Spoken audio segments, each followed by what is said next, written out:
If you could spend a moment with some remarkable people and discover what their life sounds like, what would you ask? Welcome to Are We On Air? An audio encounter. I'm Armand Nafei, and each episode will feature one conversation with an inspiring friend of mine who will share with us the soundtrack to their life.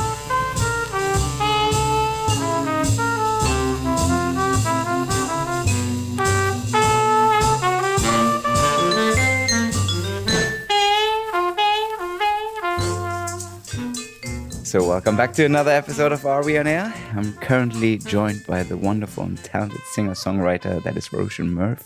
Welcome, Roísín. Hello. Hello. Are you currently in London? Yes. Yeah, I was trying to come meet you actually in London to do it in person. What a shame. But I know. I'm sure we'll meet in person soon, hopefully after all this drama. Well, to give you an idea what Are We On Air is to kind of find out what the soundtrack to your life is and to paint a picture of who you are, but through a couple of songs, and hopefully discover some fun stories along the way. Mm-hmm. And so to begin with, what's your earliest significant musical memory that shaped you as an artist? Singing, people singing all the time when I was growing up. I grew up in a town in Southern Ireland, just south of Dublin. And especially at that time, everyone knew a lot of songs from start to finish that they would sing with no musical accompaniment at any given time. So I always heard the adults around me singing songs to each other. And song was like just innate in the culture. People all knew lots of songs. And my father used to have a game that he would play with us if we were on a long car journey or something, and he would say anything, I bet I know a song about it. And we would be spending the whole journey trying to think of something he wouldn't know a song about, but it wasn't possible. So just my family and their friends singing, that was my first musical memory. Was there a particular song that, like maybe a traditional Irish song that Well, actually, they didn't really sing traditional Irish songs. They sang more like American songbook kind of songs and songs from musicals. And there'd be the occasional traditional song, but they weren't very traditional Irish people, really. They were quite forward-thinking. They were into jazz. Another one of my earliest memories, I couldn't possibly remember the first time I heard live music, for example, because it was just all around all the time. And I had a very dear uncle who was an incredible musician, played every kind of instrument and sang and had lots of bands. He was always a band leader, and he had a jazz band when I was growing up, a 5-piece and a 3-piece. And so we would see them a lot, even from the age of 4 and 5 years old. They used to play all-day events in a hotel local to us, and we'd be there all Sunday, every Sunday. Oh, nice. It was our church. Jazz. So I was brought up around it, you know. It was just all around, but I wasn't ever taught anything, and I never went to any classes or anything like that. My uncle, they tried to make my uncle teach me once they figured out I had a kind of nice voice, but he didn't hold up much hope for me. How would you describe yourself with 3 non-Murphy songs? 3 non-Murphy songs to describe me. I chose Mina, Runaway. There's a Greyhound bus that's leaving 4:30. This time it's over if I take it. So I slowly cross the room and at the door. There's one mistake to make and I'll make it. I stop to see you sleeping, lying there. One empty cup, one empty chair. I mean, I'm a massive Mina fan, especially in the last few years. I'd come across her years and years ago, my first Italian boyfriend. And he used to play Ancora, Ancora, Ancora a lot. That was our song. Di restare ancora, consumarmi ancora, perché ti amo ancora, ancora, ancora, ancora.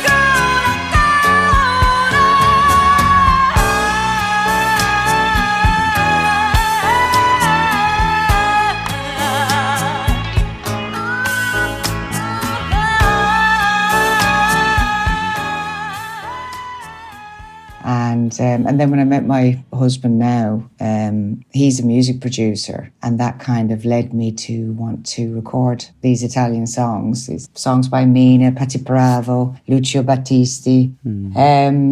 But this one is she did it in, I think in 3 languages. She did a Spanish version, an Italian version and an English version. The English is superb. It's called Runaway. It's really funky. And the visual on YouTube, some TV performance or pop video thing, it's just her in a black space with a blonde afro in a amazing man's tuxedo, 70s tuxedos. The most brilliant image. Only she could really carry off such simplicity and make it so complicated, in a sense, emotionally. But this song, I mean, there's a lot of the same feeling in Roísín Machine. There's a lot of sense of getting up, packing up your bag, and getting out of there and, making decisions and going out and making yourself. So the sort of like the ups and downs of running away, the pros and the cons. I love that you also have this affinity for the Italian music of that period. I mean, it's obviously plays a strong influence in your work. Well, when I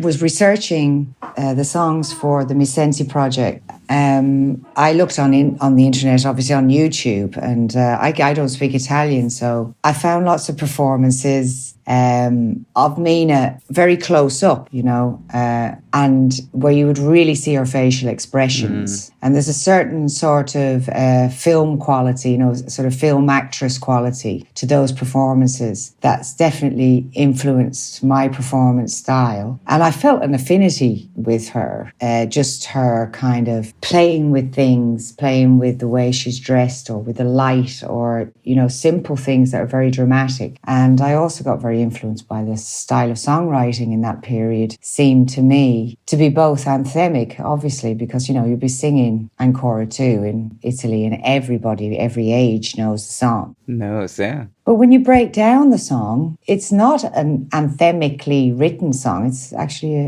a very conversational, very intimate. So it's kind of an amazing thing to see everyone singing a lyric like, no, I'm not seeing anyone new. I've just taken up smoking again, And then this is like something everyone knows, but this is so small and intimate, such a detail between two people. So that fascinated me. And I think that did creep into my songwriting from Hairless Toys onwards, more so than it had been before.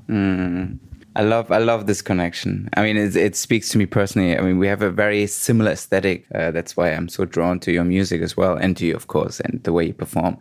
I can see the heritage, the influences there. And Mina, of course, she was a goddess in that sense.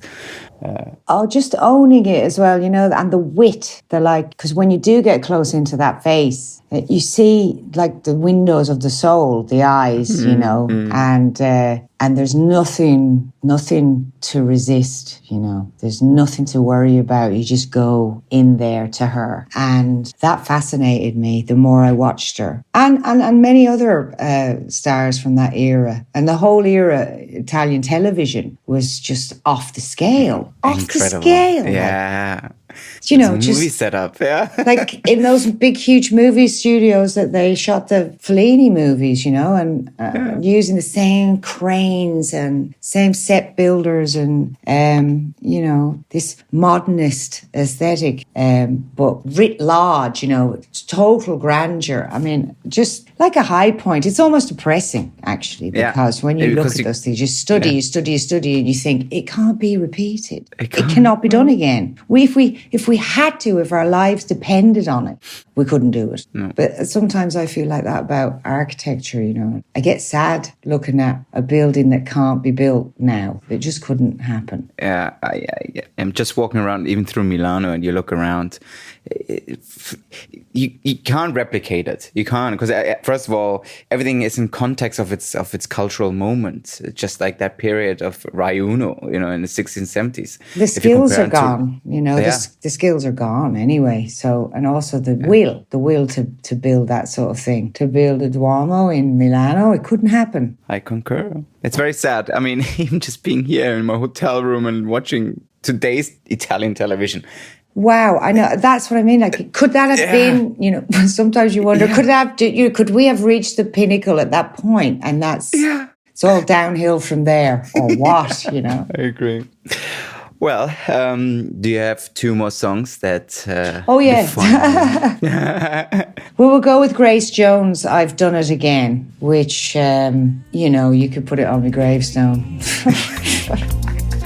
And I've done it again, done it again, done it again. And I've done it again, done it again, done it again.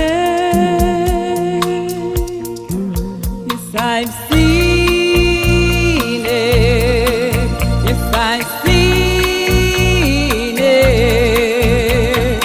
And if it's something great, you know I've seen it. Yes, I've seen it. Have you ever met Grace or worked with Grace? Well, I've met her a couple of times, but only very briefly. I saw her play in Florence. Oh, wow. Long time ago, and she played in this incredible place just outside Florence, which is an excavation site, you know, a site of ancient. And then they've built this amazing kind of brutalist venue over it. And she played kind of a very pared back show. It was really just lights and music, and I think she had maybe a percussionist, but it was enough. I mean, it blew my mind. It was like, oh, you can just do that with a light and your arm, like change everything. Change the whole atmosphere. There was no explosions or, you know, even lasers or anything like that. It was really simple and just shadow and light and her and maybe a bit of wind. And it was mind-blowing and it was so influential. But after that, me and my friend, we got chatted up by the promoters of the gig. And they were like, why you not come to the hotel and meet Grace Jones, you know? So we were like, yeah, go on then. So we went. We went, but then we were there before them. We were waiting for them when they got there. And she saw us and she was like, absolutely not having it. Who are these people? And she was like, control, get these people out of here. I never forget. It was the most embarrassing moment of my life. Oh, no. Hey, it's Grace Jones. It's fine. Well, we had a couple of drinks with her brother downstairs in the bar. He was lovely. Chris, lovely guy. Oh, God. I don't blame her, by the way. I have to say, I really don't blame her. I think I might be the same myself. Some dodgy Italian promoters turned up with a couple of slappers from London. I mean, if you're Grace Jones, I think at that point you're just constantly bombarded with people. Oh, hell, yeah. I mean, it must be hell, you know. I mean, at some point, and after a performance, of course, you as you know, as a performer yourself, like you do need your peace and quiet for a moment, at least, you know. Like absolutely, far be it from me to gain away, but. I loved her film that came out a couple of years ago, Black Light and Bambi. Did you see that? Did you see the documentary about her? And there's a moment in it. Oh, yes. Yeah. It came out like 3 years ago or something, right? Yeah. Yeah. Well, there's a moment in it where she's in the studio and she wants Robbie Shakespeare to turn up and he hasn't for 2 days. And she's on the phone to him and she is as nice as pie. And this I really related to because obviously, you know, I'm the boss of everything, kind of except the music. They, you know, when you're working with these sort of maverick producers, these brilliant guys, they have their own ego and everything. And it's really a collaboration. And your life is in their hands, basically, when they're in the studio with you. What they choose to do or they don't, how much effort they choose to put in really affects the rest of your life type thing. So in any kind of world, I'm more bossy, any other kind of world. But when I go into the studio with these guys, I have to be quite humble. And it was really quite interesting to see her be like, now, Robbie, I've been in the studio for waiting for you a couple of days now. Do you not think you might want to come on in? And then she's laughing. I know. Sure, why don't you just come on in now? Yeah, there's a good lad now. And you can see her just trying to really...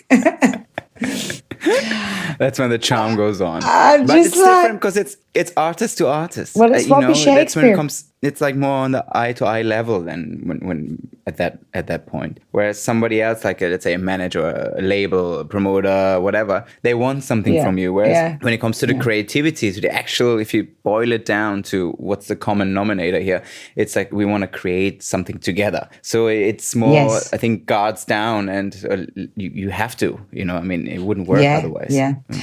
Oh, you are silly. Oh, come on down to the studio now. Oh, I can't wait to see you now. We're just waiting. We'll see you very soon now, won't we? God bless them. I love it. So I chose a really obvious one for the third one. Yeah. Lost in Music, Sister Sledge. Love. Of course. There's got to be some disco in there.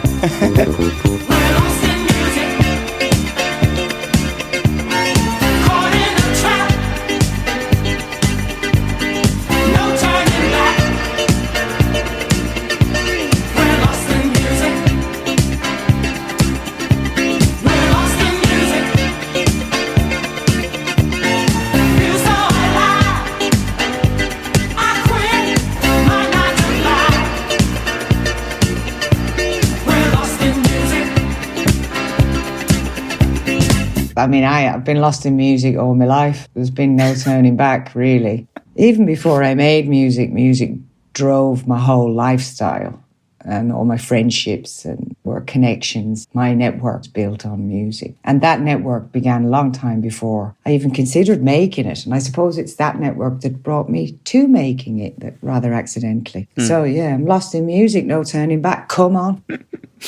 Did you, I mean, obviously that period of Sister Sledge was produced by Nile Rodgers, talking about producers. Did you ever work with Nile? No. Would you like to work with Nile? Or is that something? Oh, that would be awful. Yeah, I mean, obviously he's a genius, but also he seems so nice, no? Yeah, he seems he's so a sweetheart. Amazing. So, yeah, I mean, I've met him a couple of times. I've seen him down the front of the gig about a year and a half ago at some festival, jiving away to our gig. So, yeah, I would, of course. Well, talking about your latest album, Roísín Machine, which I love. It's like a nice, fat sounding electronic disco sound. Was the record made during the lockdown? Like, did the lockdown have an influence on the record? And do you have a favorite track of the album? It's had an influence. The record started 10 years ago with with Simulation. It was the first release, actually. Came out 10 years ago. This is a simulation. This is a simulation. This is a simulation. This is a simulation. And before Simulation, there was a handful of tracks that Parrot had made for the project, and most of those remain somewhere in the record, those rhythms. So the record kind of was set out a very long time ago. Its flavour and everything was already there, I think. And songs like Murphy's Law, written a long time ago, that came out during lockdown. It seems like it was written for lockdown, you know. I won't stay locked up in this house and all that kind of stuff. It's just had a synchronicity. But certain things needed to be finished after we signed the record deal, which was only 7 months ago for the album. And we had done Narcissus, Simulation, Jealousy, Murphy's Law, and something else. We hadn't done something more. That was the next single that came out. But so there's like 6 singles on this record also, which is a new thing for me. I've never had a record that many singles, which is quite nice. And where were we? What was I talking about? It started 10 years ago. We started finishing it after we got signed, and we had about sort of just under a half of it to finish, I guess. But we did it in a very short number of months. The thing was really of a piece already. But it's a bit influenced somewhere here and there, like in a song called Shellfish Mademoiselle. The lyrics in the choruses are all written in the lockdown, all about how dare you sentence me to a lifetime without dancing. How dare you sentence me to a lifetime without dancing, when my body's clear for feeling, and keep a good time, and keep a good time.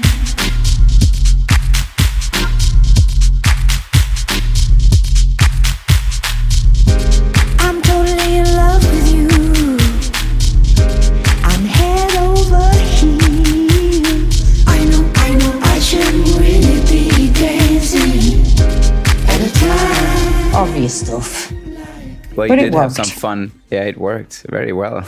But yeah, I loved your little lockdown videos. Thank you. That was fun and encouraging. And of course, it's like we all had little domestic discos, so to say. Yeah. Oh, well, I'm sure you had a great response for that. I did, but I guess let's go back to the thing I said about Mina too, you know, that going in close and you can sort of see into my eyes type thing with those performances that are here in the room. I've only got one camera and it's kind of like I'm sort of reaching into the matrix to try and touch you, you know, through the wall. I'm about to do another thing I'm all thinking about at the moment. It's a 360-degree problem for me, but I'm putting together a film of the band that will be will be streamed on just once, I think, on Mixcloud. It's ticketed. Okay. It's quite an experiment for me. Yeah. And we're doing it in this huge warehouse space that houses just miles of equipment, of sound equipment and lighting equipment. And they're going to build us like this incredible stage in there, like a stadium stage in there with a big screen and everything, but plonked right in the middle of all this gear and sort of melancholy space at the moment, really, that. And so, yeah, we're just plotting that out now. And obviously it's a performance, it's a filmed performance. So it'll be embracing the possibilities therein. It won't be like a live show. Yeah. Well, it will be live, but Without an audience. there are things that we're putting into it that are special. And I'm trying to push the boundaries of it as far as I can with the money I have and everything. We won't make any money out of it. But it really is just so I can get the band together, you know, because I bloody miss them. I know. I can only imagine. Like, what's the last time you were on stage, like with an audience? Like a week before they locked it down. No. Yeah.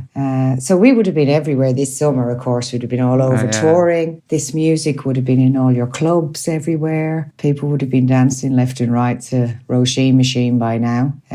But it's okay. I can't complain because I've had the chance to do lots of writing and I'm nearly ready with my next record. Oh, wow. Yeah. And I did the performances and I'm doing this interesting thing now with the band. And, you know, it's going to be crazy that I have to think because I'm directing it as well. So I have to perform. Oh, wow. Is this your directing premiere? No, I've directed all the videos for a long time and creatively direct everything. Yeah. I didn't know So I have to think in terms of the performance, the band, the songs, the look, the camera movement, the screens, what's on the screens, because they're all my content as well. It's like a 360-degree problem. Woo! Just the way I like it. Exactly. Think Visconti. Exactly.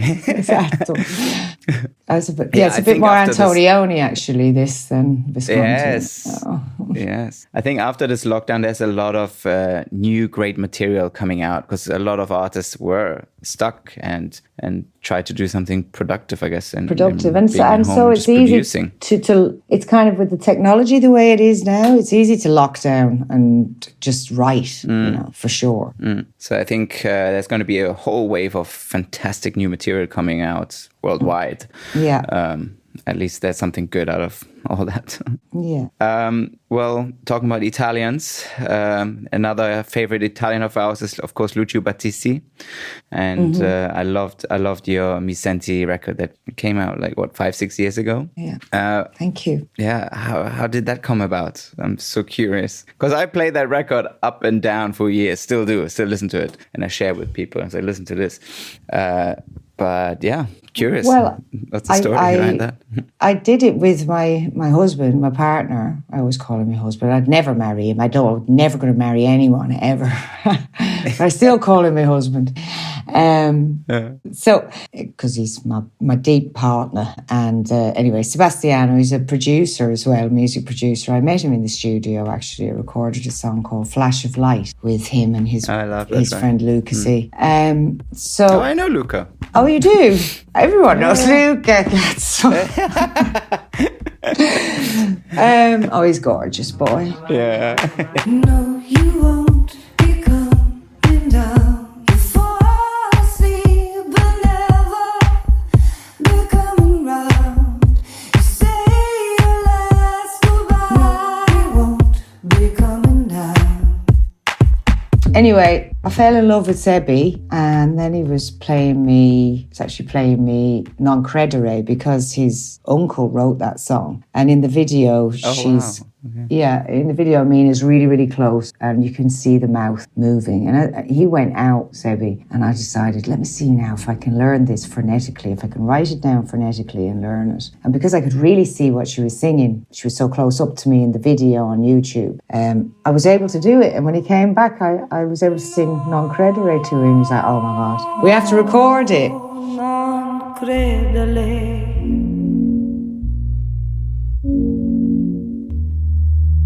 Non gettare nel vento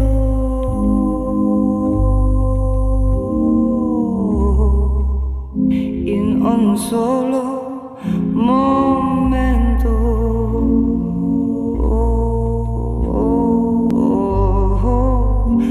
Quel che esiste fra noi. So that was the first one, and that led to the EP, which and we did a lovely cover of Lucio's Ancora 2, which is one of my favourite songs ever in the whole world. Lo so cosa tu vuoi sapere. Nessun amore, ho solo ripreso a fumare. Se ancora tu purtroppo l'unica, ancora tu, l'incorreggibile, ma lasciarti non è possibile, no, lasciarti non è possibile, lasciarti non è possibile. But I've chosen my favourite Lucio, because you asked me my favourite Lucio record. And I've chosen an album called Una Donna per Amico, which he recorded in England, I believe, with lots of like heavy British session players. And it's a beautifully engineered record. You can really hear it. It's extremely funky. Bass player's amazing. And of course, Lucio's just a fantastic songwriter. And his delivery is so modern and so fresh. You know, it just never loses its edge. Yeah, it's timeless. I mean, when people ask me about Lucio, if you want to compare it to something in France, you have Serge, you know, in Gainsbourg, but I think that's the Italian version. And it's just fantastic production and songwriting. But well, kudos to you. Well done. That's a great reinterpretation. Thank you. Well, basically, from all the gigs that you played over the years, I know it's an impossible question, but is there like one performance or one moment that stuck with you that you cherish? A few years ago, we got to play, we were the first sort of band to play music like that in the Globe Theatre, in Shakespeare's Globe Theatre there in London. And it's a wooden circular building. It's a replica of the original Globe, and it's open. The sky is open. And there's just to be in this sort of wooden womb-like kind of, I've never been on a stage like it, to feel that way. And everyone can see you. They're all in on top of you, you know, because there's sort of balconies and balconies going up. And it's extremely intimate. And then it has this sort of open sky at the top. It was really an incredible experience. And I got to have a little tear around their wardrobe department before I went on as well. Got a few what would you call it, Elizabethan ruffs. And the Globe was just an incredible experience. We were the first band allowed to do it. So we were the first thing that was non-Shakespearean that played there. So that was an incredible thing. And the actual space itself is one of the most special stages to play, certainly that I've ever played, to be enveloped by all that wood. And it's circular and it's open to the stars at the top. And it goes up in balconies, so everyone can see everything you're doing and you can see everyone. And the sound is something very special inside that wood. Oh, wow. Remember a particular track? The big track there that night, I guess, was Exploitation, because it was a real celebration of my album Hairless Toys. If you'd let me hurry, this is a so-called true story.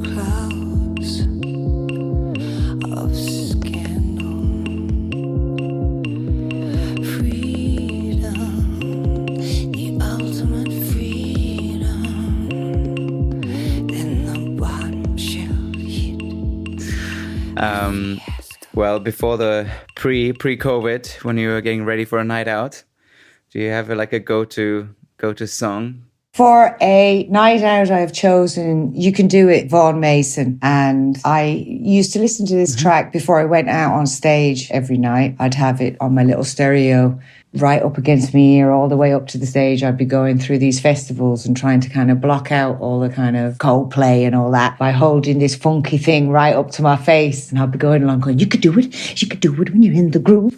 I used one of the lyrics of this track. I reused it step by step and a little more pep. And I put that in my song Overpowered, actually. It's in there somewhere as a little reference to this and a nod to how much this song means to me. And, oh, wow. Okay. You know, this it's song really is, I write like this sometimes as well, where I'll do a hook and then I'll do another hook and then I'll do another hook and another. And you think I'm done. No, I've got one more and another one. And it keeps going on. And that can be an absolute mess. But in this case, this is like that. It's just one hook after another. But it just steps so perfectly like a staircase from one hook to the next that it still lodges itself in your brain. It's a genius record. It makes no sense somehow, the lyrics, but they stick with you. And it's very evocative. It's a super evocative track for me. This makes I can't not dance to it. I have to move. It's funky as hell. You can do it to the groove, or you can do it. You work that body, doing it to the groove.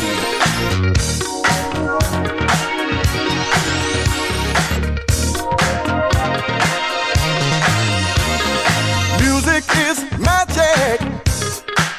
It makes your body move. If you try it out and get ready to, come on, jump and shout. Happy days are here again. They're singing and dancing and prancing. So don't knock the groove, you can't afford to lose. And the interesting fun fact here is that Vaughan Mason is in fact the same artist, Ray's, and he had the incredible house record Break for Love. And it's weird that it's the same artist in a way when you hear the two records. And there's only a few years between them, but there's a world between them, a world away. Wow. Well, we gotta listen to both. Baby, don't you worry. I want to be the man that you want me to be.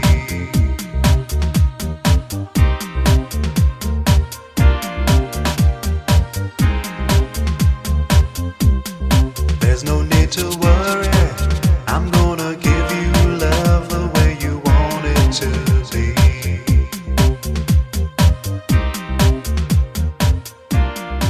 When you're not locked up, or when we're all not locked up, what does freedom sound like to you? Well, freedom, what does it sound like to me? I've chosen Vivaldi, which one did I? Summer in G minor, I think. Yeah, Vivaldi, Summer in G minor, sounds like freedom to me. I love it. I think when you hear a lot of beats and a lot of heavy music, it's so relaxing and freeing to listen to the like of this, you know. Agreed. And oftentimes, you know, when you're, my ears get really tired of dance music, especially when I'm somewhere like Ibiza where you just can't get away from it. And so we get into our van or after a gig or whatever, I get them to put something like this on and we can totally zone out and feel free. And there is such freedom in it. It really is about freedom, this music. Yeah, I mean, it's not very intellectual to pick Vivaldi out of all the classical, but I don't know, something about Four Seasons, something a bit techno about it as well. There's something, it kind of gets me going. Yes. It does make me dance, tempo. You know. It has tempo. Yeah. And yeah, it's very spacey and airy and yeah. It's funny because I was literally everything just listening to it has its yesterday. place and And I can concur that it really, especially in contrast to an electronic track in comparison to techno, it's not it's in a way complete different worlds, but yet they're very connected. You know, I agree with you. But it's the ability for it feels like it's flying away like a little bird, you know, completely. It does feel free. Ja. Max, richtig Richter, I guess in English, he did a reinterpretation of the Four Seasons. If you haven't listened to it, you have to listen to it. It's incredible. Because he added a slight little undertone to it and he decomposed everything. And he added also bird sounds to it. So it's funny that you referenced the birds because obviously you saw that, you feel that.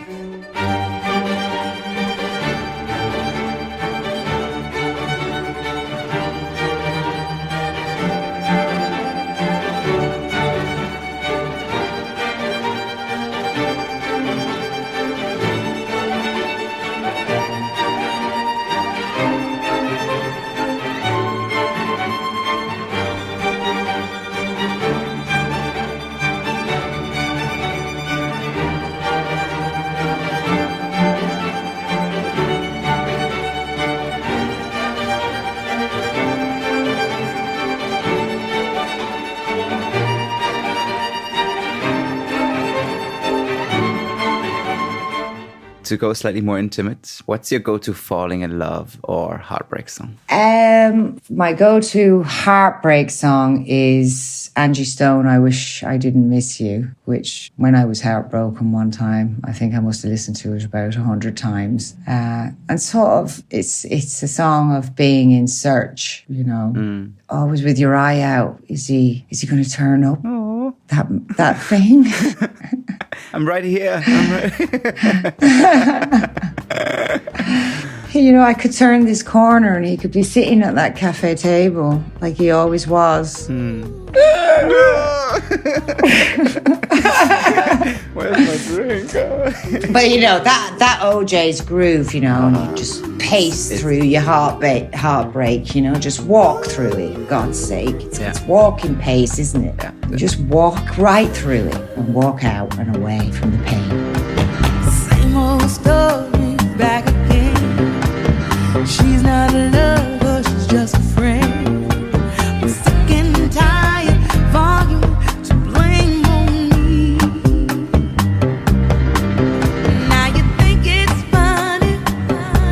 Now you wanna spend your money on girls that you forgot when you were down, that I was around. Very beautifully said. Let's leave it at that. And do you have like a go-to falling, or are we sticking with the heartbreak? Go-to falling in love would be probably Seventh Heaven. Go through Larry Levan's edit of it. Love.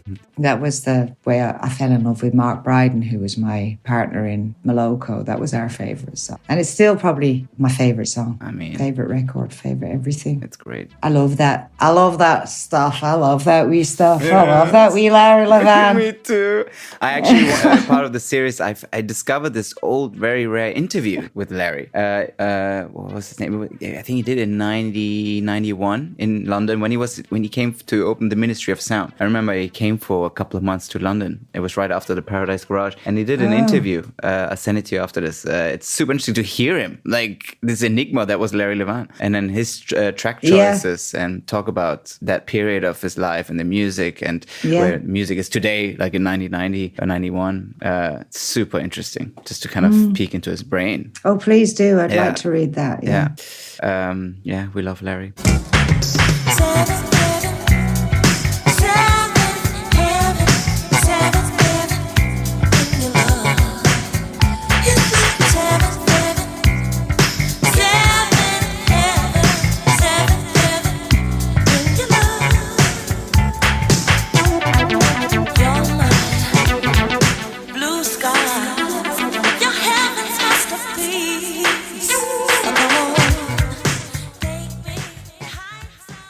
Talking about Moloko, do you have a favorite track of yours from that period? From what period? From the Moloko period.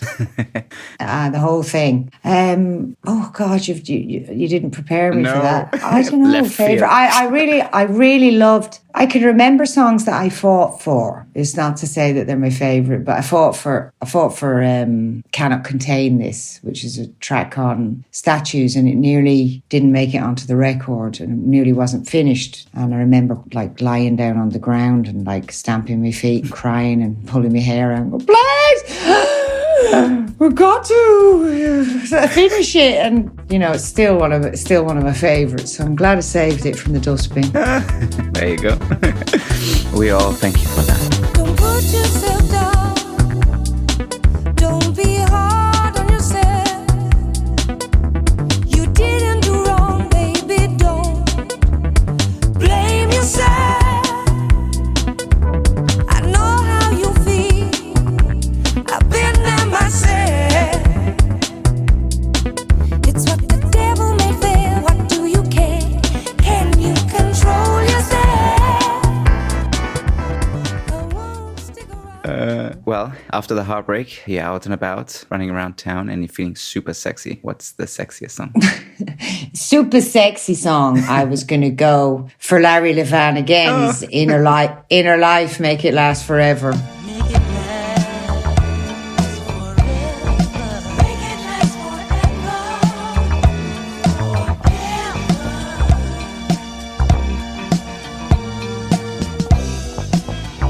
Come a little closer. I don't want to miss a thing. Not a single minute of pleasure that you bring. I can feel you warm inside. I can feel it. It's a feeling you just wanna enjoy. Oh, baby. Very good. I mean, there's just something about that sound. It's just so uplifting and positive and sexy, and still gives you energy at the same time without being overbearing. He was the master. That song has this push and pull. It has this chug that like propels you and pulls you back. In that groove is so sexy, and the vocal is incredible. Keep it warm inside me and all that. Oof, how sexy do you want to be? That voice, Jesus, incredible. Well, to wrap up our little chat, which was a lot of fun, if your life would be a movie, what will play in the end credits? I think I'd have to have Gwen McCrae, All This Love That I'm Given, because at the end of the day, I've tried to give him my love and give him my love. If you can say one thing about me, hopefully you can say that I've poured loving energy into everything that I do. All this time, tell me, can't you feel all this love that I'm giving? Giving my love. Love that I'm giving, yeah. Giving my love. Love that I'm giving. Giving my love. Love that I'm giving, yeah. Now I can be a bitch.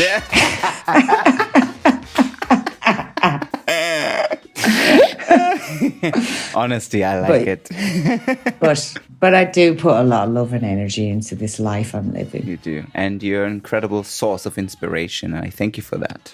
Thank you. Well, Miss Murphy, it's been a real pleasure, and I hope we're going to meet someday under a disco ball and have a nice little dance. I'm sure we will, my dear. I'm sure. I feel positive that will happen. Me too. Bye. Bye, honey. Lovely meeting you. Pleasure.